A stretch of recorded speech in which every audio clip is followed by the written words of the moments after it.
بسم اللہ الرحمن الرحیم۔ شروع اللہ کے نام سے جو بڑا مہربان اور نہایت رحم کرنے والا ہے۔ السلام علیکم ورحمۃ اللہ وبرکاتہ۔ ایک مرتبہ حضور اکرم صلی اللہ علیہ وآلہ وسلم ایک جنازے میں شریک تھے۔ قبر کھودی جا رہی تھی۔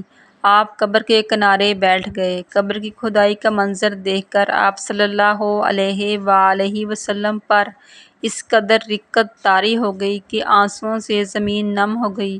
پھر حضور اکرم صلی اللہ علیہ وآلہ وسلم نے ارشاد فرمایا، بھائیو، اس دن کے لیے سامان تیار کر کے رکھو۔ حضرت جابر بن عبداللہ رضی اللہ عنہ فرماتے ہیں کہ ہمارے سامنے ایک مرتبہ ایک جنازہ گزرا تو حضور اکرم صلی اللہ علیہ وآلہ وسلم کھڑے ہو گئے اور ہم لوگ بھی کھڑے ہو گئے۔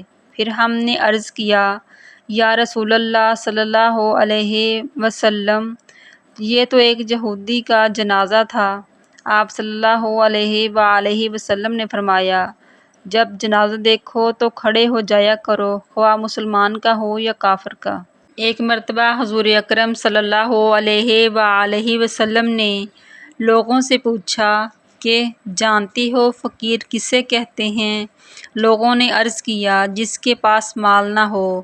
آپ صلی اللہ علیہ وآلہ وسلم نے فرمایا، فقیر وہ ہے جس کے پاس بے انتہا مال ہو لیکن اس نے اس میں سے اپنے لیے آگے کچھ نہ بھیجا ہو۔ حضرت ابو ذر غفاری رضی اللہ عنہ کہتے ہیں کہ میں نبی کریم صلی اللہ علیہ وآلہ وسلم کی خدمت میں حاضر ہوا۔ اس وقت آپ صلی اللہ علیہ وآلہ وسلم خانہ کعبہ کے سائے میں بیٹھے ہوئے تھے۔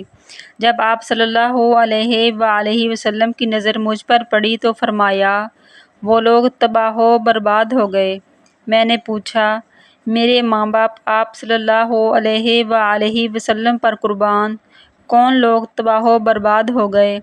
آپ صلی اللہ علیہ وآلہ وسلم نے فرمایا کہ وہ تباہ و برباد ہو گئے جو مالدار ہونے کے باوجود اللہ کی راہ میں خرچ نہیں کرتے۔ کامیاب صرف وہی ہوگا جو اپنی دولت راہ خدا میں لٹائے، سامنے والے کو دے، پیچھے والے کو دے، بائیں جانب والے کو دے، اور ایسے مالدار خرچ کرنے والے تو بہت ہی کم ہیں۔ اس ویڈیو کو زیادہ سے زیادہ شیئر کریں تاکہ صدقہ جاریہ کا ثواب آپ کو بھی ملتا رہے۔ پیارے نبی حضرت محمد مصطفیٰ صلی اللہ علیہ وآلہ وسلم کی سنت پر عمل کریں، اور مزید اسلامی ویڈیو دیکھنے کے لیے ہماری ویڈیو کو لائک، شیئر اور ہمارے چینل کو سبسکرائب کریں۔ جزاک اللہ۔